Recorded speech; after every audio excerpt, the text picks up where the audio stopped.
It's hard to forget the images of tanker cars carrying crude oil bursting into flames in Aliceville, Alabama 2 years ago. They had to let that burn out. It was in a rural area. Take that scenario and put it in the middle of Birmingham.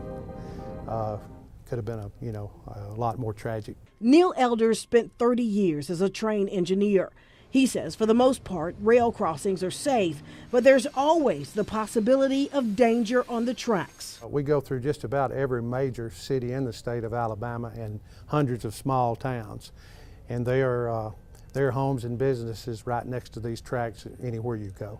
According to state records, crude oil, which is highly flammable, is transported on trains through 30 of Alabama's 67 counties. Elders said we could see more fiery crashes here and all over the country. There has been a real increase, and especially the amount of crude oil because of the oil boom in North Dakota. The shipments, the car hauls on crude oil have went up a substantial amount here in just the past year. So I think that the increase is why that you see that we are having a few more accidents. The problem is that these rail cars set each other off and you get a giant fire event, which if it happens in a downtown area could be a disaster of big proportions. That's rail safety consultant Fred Myler near tracks that carry oil 4 blocks from the White House. We have a potential here for mass casualties with a giant fire event. Federal Railroad Administration numbers show a 400% increase in oil shipments. Elders is now a lobbyist pushing for measures like HB 279, a bill that would mandate a 2-person crew on every train. It's much like you have 2 pilots in every plane, 2-person crews, an engineer and a conductor, one to double check the other and to make sure that they are in compliance with the regulations and the rules and safety. Federal authorities tell me they are looking into a possible 2-person crew regulation.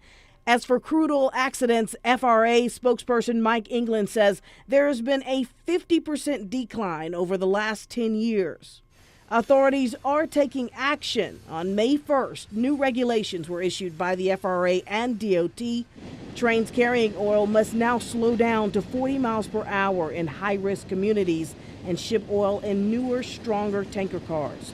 Rhonda Robinson, Fox 6 News, on your side.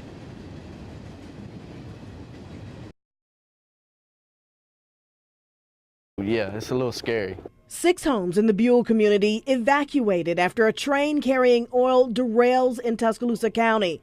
A spokesperson for ABS Railroad said 9 of the rail cars derailed, including 7 crude oil tankers. The cause? Apparently a break in the line. None of the oil spilled this time, but what about the next time? That close to our house, ain't no telling what could go wrong.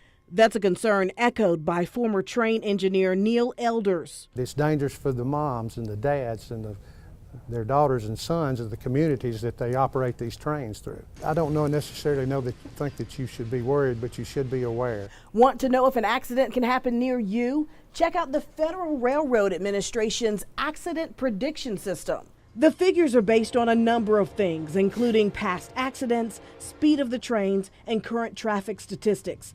All you have to do is select a state, county, or city. You can even choose how many records you want to see. Once you decide what you want on your prediction report, like past accidents or crossing numbers, hit the Generate Report button. You'll get a ranking based on your chosen area. Now, I ran numbers for the state of Alabama. At the top of the list, this crossing on 14th Street in Bessemer. It has the highest collision prediction value. About 32 trains cross here each day.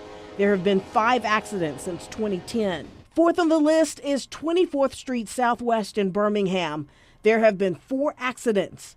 28 trains cross here every day. 26 trains roll through this location on 17th Street in Talladega. 4 accidents have occurred there so far. It's 7th on the list. In Tuscaloosa, this crossing on 16th Street made number 13 on the list. 42 trains hit these tracks each day. There have been 2 accidents so far. Remember, these are predictions that depend on a number of factors. This gives us an idea of the areas that the FRA may be watching closely and it indicates areas in which we should be extra cautious. Rhonda Robinson, Fox 6 News, on your side.